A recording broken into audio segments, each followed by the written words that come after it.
All right, for this video, we're going to go over importing from radio reference. I've seen some comments where people are wondering, how to go about that. So that's what we're going to go over. We're not going to worry too much about the other settings and some stuff where you're not even going to see it all. But the purpose of this video is just to figure out how to get information from radio reference into your code plug. So we're going to start down here at C, create profile for user group, and then we're going to go to C1, which is create a new profile. So that's creating a new code plug. We're going to select the model number of our pager. For this one, we're just going to go with a G5 non-DMR. We'll just select the one that I have. Of course, it gives you your information here to make sure that you selected the right one. So if you see DMR in here and you know that you don't have a DMR pager, you probably don't have the right model number. But this all looks correct. So we're going to go to the bottom, hit select, and then hit yes. It's confirming that that's the correct model number. And it brings up our main screen here. So the name for our code plug is just going to be demo. We're not going to go anything specific to me or you. We're just going to kind of do an overview. And I like to hit save as much as I can. I really don't like losing information and doing things over again. So I just like to make sure I keep up on that. All right, so if we go to number 2, we can either hit next or just hit the number on the side. It'll bring us to that tab. It brings us to our conventional frequency setting for the first tab and P25 trunk system setting for the second tab. Now, the first tab is going to be all of your analog frequencies for whatever band you have. I have a VHF 800 pager, so this is going to be all my VHF and 800 frequencies. And then this over here is going to do all of the P25 trunking stuff. So to start off most simply, I think we'll start off by importing just a couple of analog channels. So we will go over to the right here, and in the top right, there's import radio reference. We're going to select that button, and typically there'll be a login dialog that pops up where you're going to log in with your radio reference information. To my knowledge, import is only accessible by premium subscribers. So whether you're a feed provider or just pay for the service, I think that's the only way you can do this time. And then this box will pop up. Your status up here, I'll kind of tell you that it's connected to the internet, your username, expiration date, all that kind of good stuff. But we're going to start in step 1. We're going to select United States because that's where I am. And then the state, Michigan, and then the county. I'm not in Bay County, but for our demo here, we're going to use Bay County because I have a nice mix of stuff to import, and it's pretty easy to deal with. So once we got all that, we can actually switch from a different county to see what it does over here. It kind of changes and just defaults to this conventional systems and select. So that's what actually we're going to be importing is conventional systems. And then we are going to go with, let's just pick business and retail. Actually, let's not, because that might cause issues. We're just going to go with county, and we'll hit get data. So this tree over here will list all of the frequencies that are known to radio reference for your area. Now, keep in mind that some of these are in the VHF band, and it will also list other bands as well. It's not specific to your pager. So when you're importing these, don't just hit select all and import, because these ones will not work on my pager. And if you have the VHF model or the UHF model, all the VHF ones won't work on your pager. So we don't really care about listening to the jail or the activation of the emergency sirens. So we'll just go with these fire towers. And we're going to hit import to PPS, and it tells us right here that, yep, got your information. There are 4 frequencies you're importing. Hit OK, and I always like to uncheck things here. That way, when I come back into this to add more stuff, there's not stuff that's already selected, less work for me to do later. So as we can see, we have our first one in here that was just a default that came with the code plug, so we're going to get rid of that. And then we can see that it imported those talk groups that we selected. So it gives it the name that radio reference has, the frequency, and the bandwidth. Now, since these are all public safety, they are all narrow banded. There are a couple agencies throughout the state or counties that dispatch at least page fire on wideband on those channels that were exempt from the rule, but for the most part, mostly everybody's dispatching on narrow band now. So we have those in there. I'm not going to really mess too much with this. If you were to import, amateur radio or those fire paging channels that were exempt that are wideband, when you import, it will switch it to 25 kilohertz over here. So it will automatically push you on wideband. So there's nothing really to worry about there. We're really going to get into the P25 trunking system. That seems to be the more interesting part for a lot of people. Of course, if you're spending that kind of money for a P25 trunking pager, you probably want to listen to a P25 trunking system. So once we click on that tab, we see here that there's an import button, and that import button is for CSV files that you download from Radio Reference. It's kind of just the back way of doing things, or it allows you to edit the information before you actually import it. For most people, I think that's just going to be too much of a headache. So we're just going to go the orange button in the top right, import radio reference, just like we did before. And we're going to select our country, state, and county. Now, instead of going to conventional systems, we're going to go over here to P25 trunking systems. And we'll notice that there's only one for this county, which is the Michigan Public Safety Communication System. This is our statewide P25 phase 1 system that is used for public safety and utility. And so when you hit get data, over on the left side, it lists all the sites that are available. And I don't recall, there's 206 sites in the state, 1,553 frequencies, and then it gives a system ID and WAC in here. Now, this pager will only hold 200 and some sites, and the same, I think it's 256 control channels. So we can't just hit this box and go willy-nilly and import all of these sites and control channels. It is possible to get the whole statewide system into one system on this pager, but you will have to do some outside calculating. And so we'll have to see that some of these, obviously not on the same site, but two sites might share the same channels, or sites all the way across the state from each other might share the same control channel. So if you actually do the CSV export from Radio Reference and take all that data, delete the duplicates, all that kind of good stuff, you can actually fit all of the possible control and alternate channels onto this pager. Now, what I have noticed is that, and we'll kind of go into this a little bit more when we're actually on that page, these sites don't necessarily have to link to these frequencies. They're not bound together. So if it links on to, or let's say it's looking for site 13, and here's a signal on this 853.475, which is not part of that site, as long as it links onto that control channel and it's identifying as this site, then the pager is good and well, and you're going to connect to that site.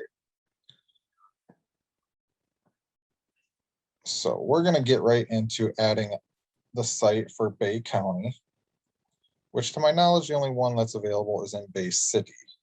So we're going to hit on our little plus on this tree. And again, we're not going to import all these frequencies. If you're only doing, one or two counties, you can have at it and put in all these frequencies. It's not necessary because the control channel tells your pager what these frequencies are anyway while it's tracking the control channel. So putting them in there is just kind of redundant. So we're going to select our primary and alternate. Now, the reason we're going to put in all of our alternates is because if this control channel goes down, this is going to become the new control channel, and that's what we want our pager to follow so that it can still connect to the site and receive all the data.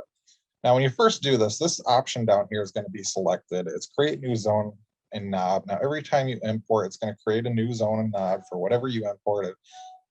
I don't like to do that. I like to just kind of figure all that stuff out later. I just want to get this information in here, and then I can organize it how I see fit. And for talk groups, we're not even going to worry about that right now. We're just going to get the sites that we're interested in into our PBS. So we selected the Bay City site. Our primary and alternate control channels, we can see that we have one site selected, two control channels, and we're going to import to PPS. Now, this little thing here is going to pop up every single time and tell us, it's just kind of a caution that says, hey, you can only have 256 sites and 256 control channels, and it's going to automatically remove invalid or redundant data. So we're just going to hit OK. And then, of course, it pops back up and says, hey, you have one trunking site, two control channels. We're going to hit OK, and we're going to uncheck on this side and see that we have all zeros down here, so we know nothing's checked. Hit exit, And then before we know it, our trunking system is right here. So we can change the alias. MPSCS puts in all of our IDs. We're going to leave site trunking off. That's not actually too big an issue on this system as far as I know. And then we're going to leave full spectrum scan disabled because we really want it to connect to the sites that we have specified. So if we go to site list and we click this, we're going to see that we have the Bay City site. Our FSS ID is 1 and the site ID is 13. Now, when you're going through things with this pager or you're watching the pager itself, you'll see that certain things it's asking for in hex and other things it's asking for in decimal. When you're actually looking at the pager, when it's giving talk group IDs or unit IDs, it's going to have those in decimal. I'm not exactly sure why it kind of goes back and forth or why it's not just a PPS selectable setting where, hey, I want everything to be in hex or everything to be in decimal, but that's not the point. It's actually a pretty intuitive system anyhow. So just keep an eye on that. So we went over here and we clicked on our control channel list. This box popped up and it tells us we have 2 of our 256 possible control channels populated. Right here, we see our Bay City primary and our Bay City alternate. Now, this is something that you can change. This isn't really something you're going to see on the pager unless you get into the settings. So I can just say this is control. This is alternate. That's just kind of keep it in my head what's what. So we're going to hit save. Then in our protocol parameter settings, we are going to make sure we have a P25 trunking protocol in there. And I just like to call it P25T. And that's really all we care about for that. We're not going to mess with the secure setting because we don't have access to any encryption keys. We don't need any encryption keys, so we're not going to worry about that. And then we're going to go to group ID setting. Now, this is where all the talk groups are going to be for the system that you have listed in here, or systems. They're all going to be kind of mixed into this one that you get to choose from. So again, we have our import button here, but that's for our CSV files. So we're going to go up to the top right, import radio reference. And we can see over on the right side now, all of the talk groups for the statewide system. Now, if we switch screens here and go to our radio reference page here, we can see they're kind of broken up into categories, at least for most counties. So Bay County Common, we have the local college talk groups, fire, law enforcement, EMS, etc. Some counties rather. Let's see if we scroll up here, like Aranet County, everything's just kind of thrown into one because there's not that many. So it's not that hard to determine what's what.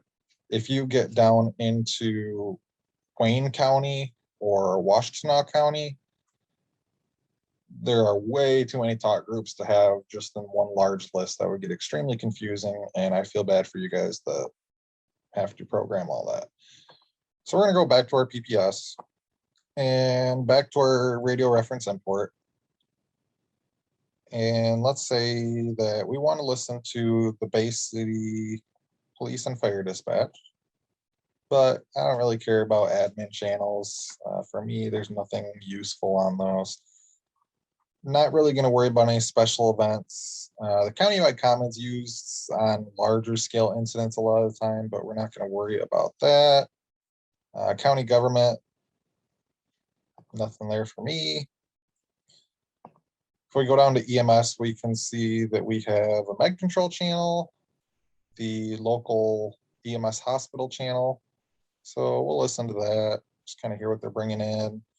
MedStar EMS, which is a primary EMS service for that county. That's their dispatch channel. Again, we're not going to really care about the admin, or at least I don't. And then fire, we have all of our admin talk groups and training talk groups for fire. And law, we have county police dispatch. We'll throw lean in there and maybe marine patrol. Again, this isn't a city that I live in or actually that I'm terribly familiar with. Well, we'll throw county fire dispatch in there. So me selecting these is just kind of, hypothetical. Put in whatever you want to put in.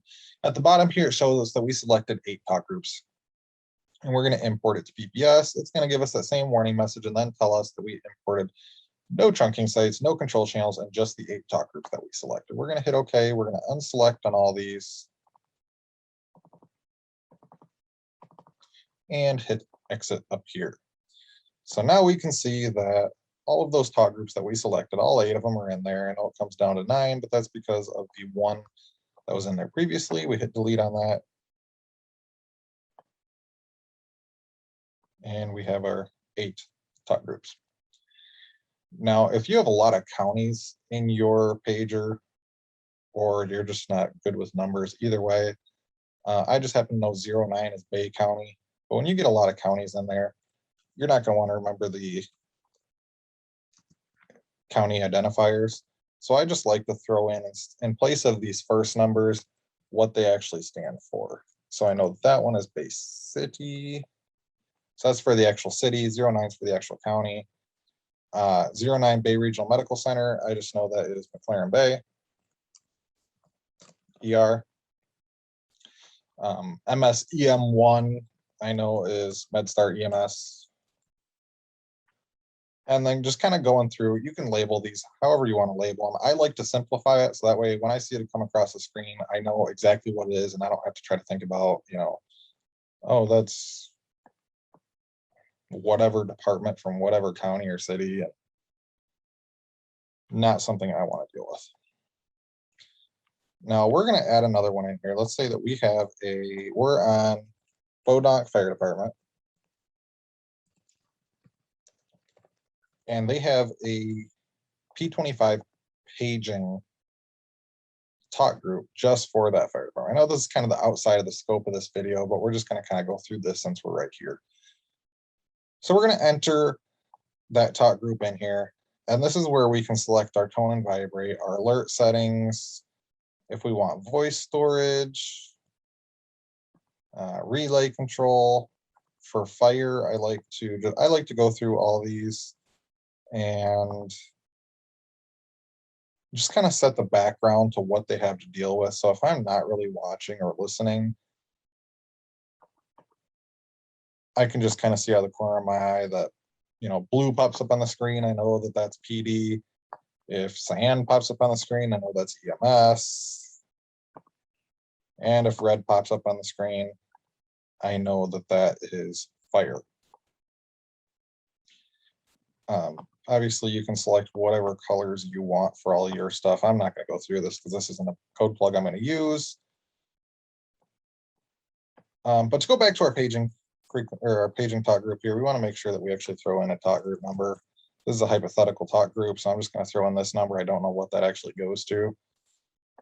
So then right there, whenever there's traffic heard on this, depending on what you have set in your zone and channel, that's going to alert and is going to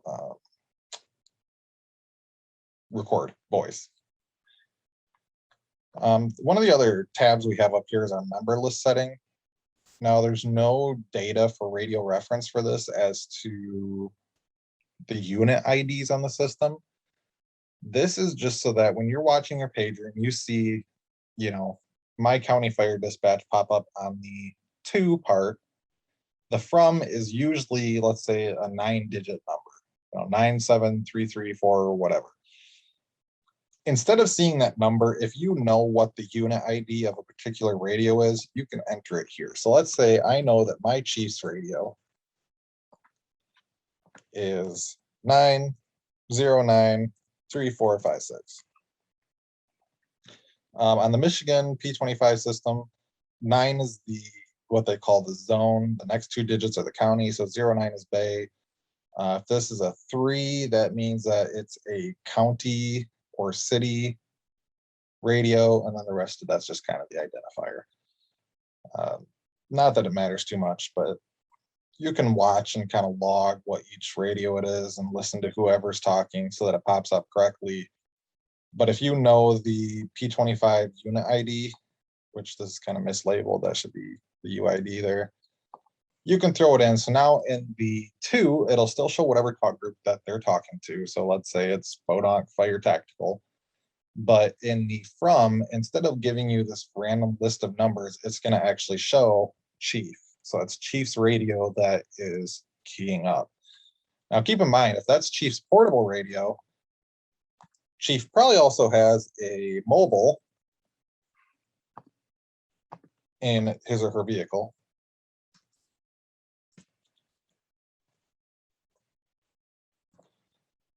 So we can throw that in there as well.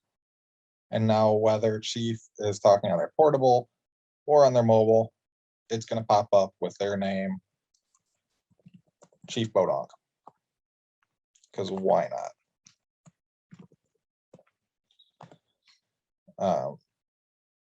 Now, like I said, there's not a database where you can just get radio IDs from. That's just something that you'll have to, if your department has them listed somewhere, then that's great. You can put those in. Otherwise, you'll just kind of have to watch and listen and write down, if I hear Alpha 3 get dispatched and I know that they're in the truck and calling on scene, they're probably on the truck radio. That truck radio probably doesn't come out of that truck because it's probably a mobile radio. So I can pretty confidently list that as, whatever unit identifier that ambulance always is. Now, if it's a system where ambulances or patrol cars change depending on who's in them, then for that, I'll typically just put,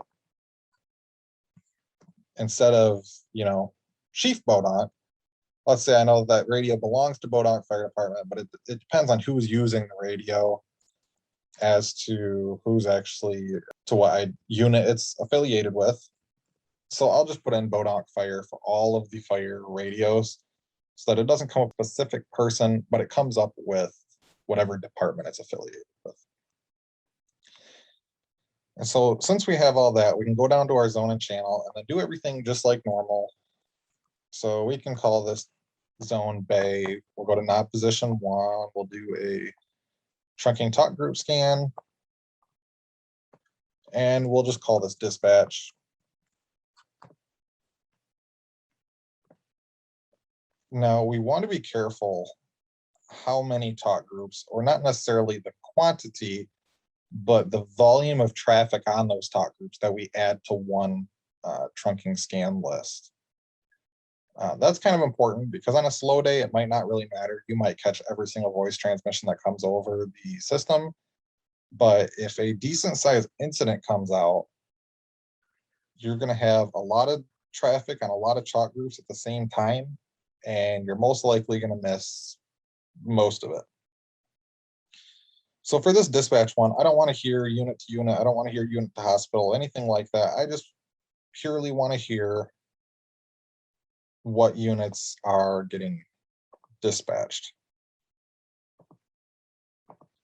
So we don't want lean and we want our fire page.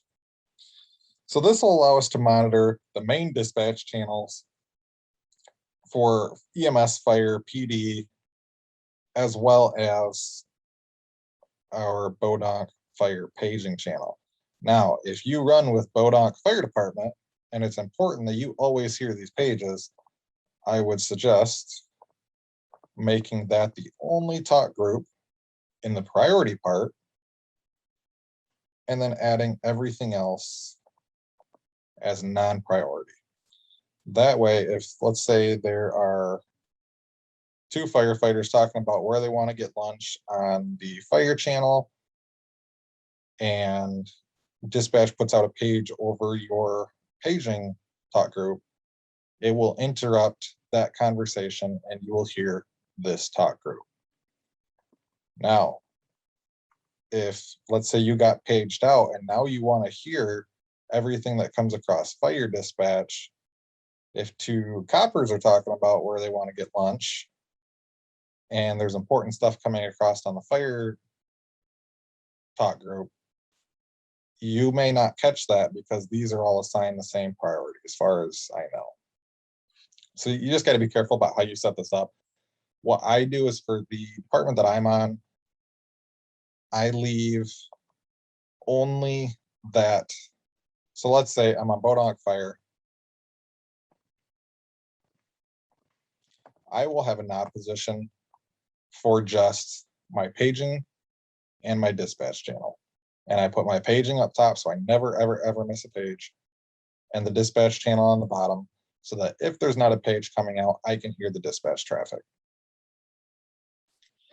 And then let's say I'll set a different channel to where I can hear all the dispatch from all the departments. That way, if there's nothing really going on or my department doesn't get a page, I can still hear all that if that's what I want to listen to.